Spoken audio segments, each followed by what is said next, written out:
Okay, so I have finished pinning this seam, and I want you to notice a couple things. Look how many pins I've put in. So I put in quite a bit. Also notice how I put my pins in where I take the tip and I go down to where I want to sew, and then I bring it up and through. Okay, so I take this small little bite. All right, so I've pinned it really well. And so from the other side, if I just want to check it, I can just check and make sure that, you know, that I don't have big bunches of fabric bunched in here. It's nice and smooth right here. So I think I'm ready to stitch. All right, so now that it's all pinned, let's go to the sewing machine and I'll show you how to stitch that. Okay, so I'm now ready to stitch this seam. So what I'm going to do is I'm going to stitch on the inside of the shirt, and I'm going to stitch right close to this folded edge. But on the right side of the shirt, I've got to make sure that my stitching is the same width all the way along. So if I've done a scant quarter at my basting and I've turned it under at the basting, that means I should have slightly more than 3/8 here on this folded edge.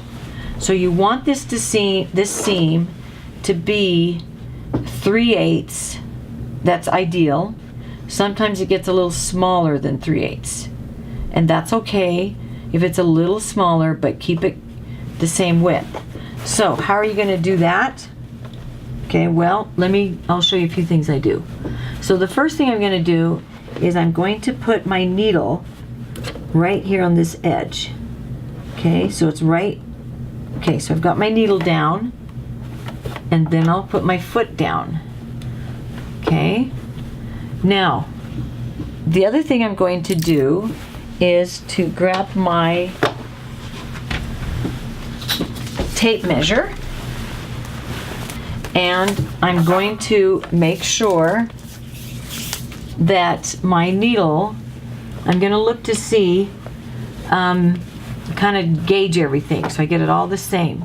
So if I keep it right here along the edge, then I should be even on the right side. And if this is all 3/8, if I've been consistent here on this 3/8 and accurate, if I've been really accurate on my 5/8, first my 5/8 seam, then my scant 1/4 inch basting, then it's going to be 3/8 all the way down. So I'm measuring it, and I was like, yep, 3/8. Now right here where I started, it might be a little, I don't know, it's measuring 3/8 all the way down. So that means, and see, I usually put on the 1, so I don't have to worry about that. So 1 right here, see, that's exactly 3/8. This is 3/8. So I've been really consistent on my 3/8 so that I shouldn't have a problem.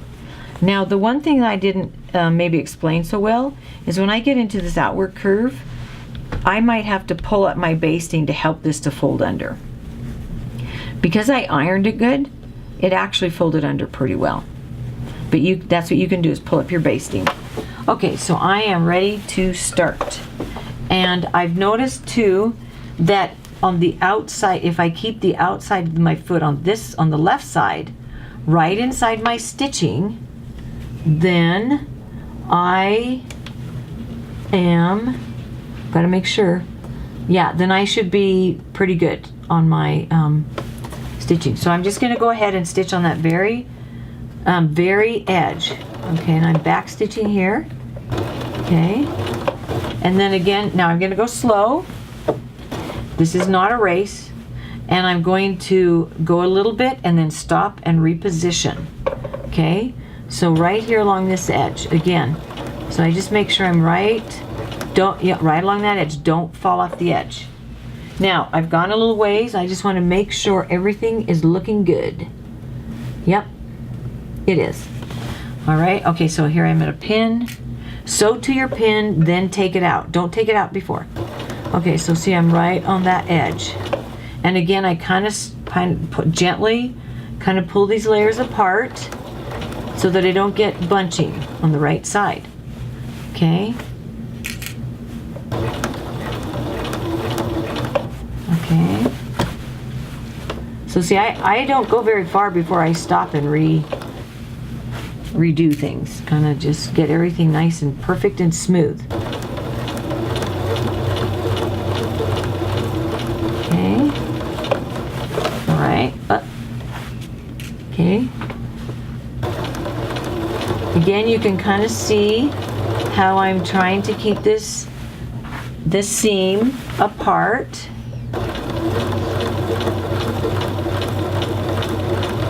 And at the same time, I can gauge and see that I'm about, the same distance on that side. Okay.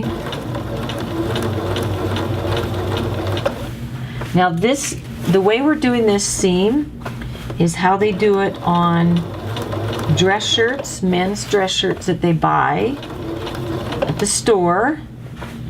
And so you are learning a very high quality technique.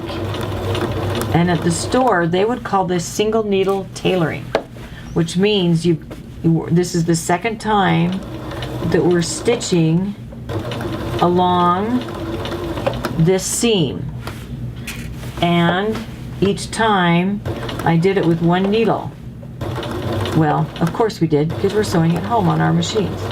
But in the industry, they could have done this in one step with one machine. But if they do it with one needle all the way along the seam, then it's called single needle tailoring, and it's basically is higher quality. Okay. Now I'm going across the yoke. Now when I go across the yoke, I've got those two layers, so it's a little bit tricky, but you just go slow and get your stitches where you need them to be.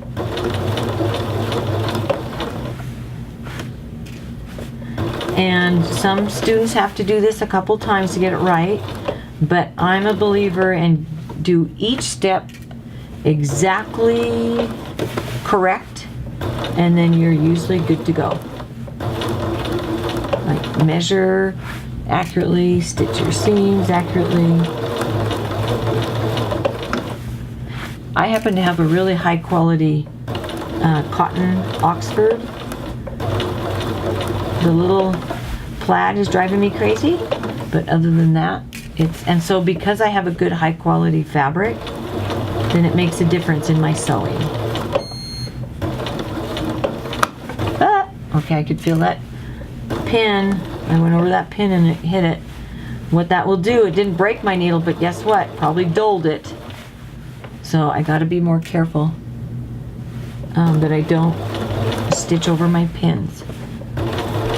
These are pretty small, fine pins, so I don't often hit a pin, but I could tell I did it there.